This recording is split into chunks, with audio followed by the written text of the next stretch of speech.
Espiritu ang naa sa ato. Diba? Daghang klaseng Espiritu. Espiritu, for example, sa mga Marites. Espiritu sa mga sugarol. Diba?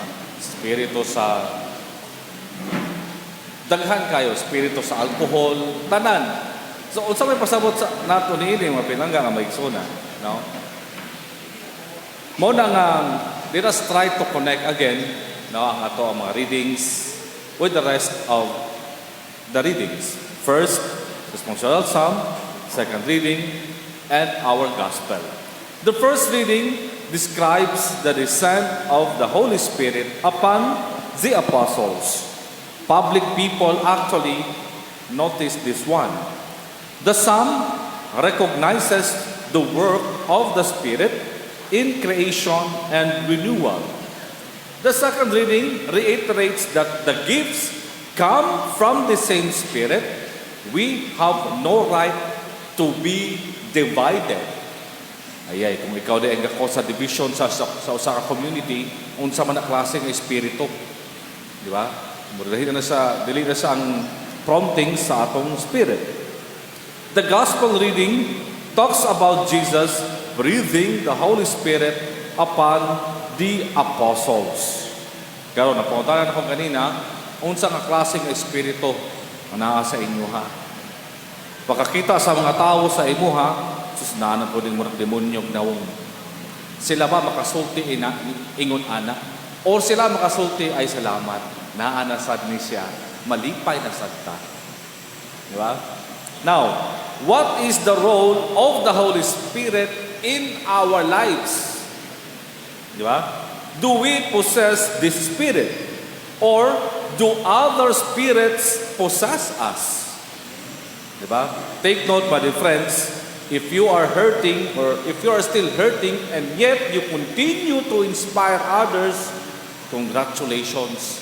Kana siya, maoy, Holy Spirit nga gikan sa Ginoo. Pero kung imong espiritu nga padibay, akabalo na mo asa nagikan. Do other spirits possess us? This Pentecost Sunday should remind us of the importance of the Holy Spirit. It is from the Holy Spirit that guba na sa dakong cellphone. Ning ungot. Wait lang. Akong kudigo ng guba. It is from the Holy Spirit that draw inspiration. Take note ha, inspiration. That is why, in spite and despite sa COVID, nawad ang tagtrabaho, di ba? Niabot si Odette, niabot si Agaton, still, gapadayon punta sa atong kinabuhi. Gibayaan ka, for example, sa imong bana, gibayaan ka sa imong misis, no? Ginamarites ka sa palimot nimo, but still, ang outlook nato sa kinabuhi, positive gihapon, congratulations. Kay kini siya, maoy promptings sa Holy Spirit. In the first reading, the Holy Spirit makes us speak of the wonderful deeds of God. Take note of this. Kinsa magud sa ato ang walay problema? Mga tanawon nato kung unsa ang unod sa atong Facebook. Kung puro na reklamo ka, nga wala na kay kwan, whatsoever, dili na kakinsa ka ng espiritu. Muna kung sige tagreklamo sa kinabuhi nato, gamay ra kayo maging nato nga discomfort sa atong kinabuhi, hala, post dayon sa Facebook. Muna tanawon nato ang unod sa atong Facebook. It is through the Holy Spirit that we make ourselves understood by other people. Take note, bitang uban mo sulti, di mo kasabot ano niya, karon masuko, karon okay na pod. Taod-taod, okay ang mod, karon dili na pod. Unsa man ipasabot nini, my dear friends? With the Holy Spirit, we can communicate to other cultures, religions and races. Take note, the Holy Spirit makes other people wonder with our spirit-filled behavior. If you inspire other people to praise God, we or you are possessed by the Holy Spirit. Again, Kung ikaw ang cause nga nung ubang tao di na mo simba, kinsa ka ng Espiritu. Daghanan, si kasa ka mo adto. Kanang bita magtapok-tapok, after sa misa, kinsa na po ka ang chismisan. Di ba? Kinsa na po ka ang istoryahan. Pero of course, dili tanang natapok-tapok ingon ana, no? Dili nga not absolutely speaking. The second reading teaches us that we owe our gifts and talents to the Holy Spirit.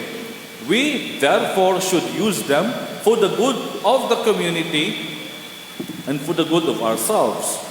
Though we have valid gifts, we should be united. Wala na siya. We should be united. And what do I mean by this, my dear friends? Okay, kailangan na ako isla na ako ang kudi ko. Never should our talents be sources of division in our communities. Matanawon na ito ang parokya diri, no? Unsa ka ni divided ba ta? O unsa pa na diha? Never should our talents be sources of division in our communities. Unity does not mean having the same talents and doing the same things with the same quality or quantity. The variety of gifts must stand at the disposal of various needs of the church. That is why take note, my dear friends, kaming mga pare, dili may mga superhuman, dili may parehan si Superman. Pagkabot na mo sa parokya, kami na ang mulit. Dili ingon ana. Kay dili man may expert sa tanan. Mo na nga ang expertise sa usa, atong tapukon. And we will work together. Take note of this. Dili ng master of jack of all trades, mas master of none. Mo na nga tinabangay dapat. Dili lang puro kami. Dili lang nga one-man show ang gakatabo sa parokya. Wala na siya. Kapit na po, mga. So, my dear friends, unsa man klaseng espiritu ang naa sa ato. Di ba? Unsa man ang giingon nato nga angay natong buhaton aron kita ang ubang tawo ma-inspire sa ato ang presence. If other people do not see anything good in us because we are hiding it or have no drive to perform, we are not making the Holy Spirit work in us. So take note of that. In the gospel reading, the Holy Spirit is sent to us to assess us in our mission. Our mission is, of course, to preach the Word of God and to impart, again, forgiveness. We cannot be effective missionaries if we do not possess the Holy Spirit. Christians should show that they possess the Holy Spirit by their reverent Christian behavior. Now, can we speak of the gospel from our heart without feeling awkward? Kaunta sa restaurant, for example, mga jeep pa bata, sign of the cross pa bata.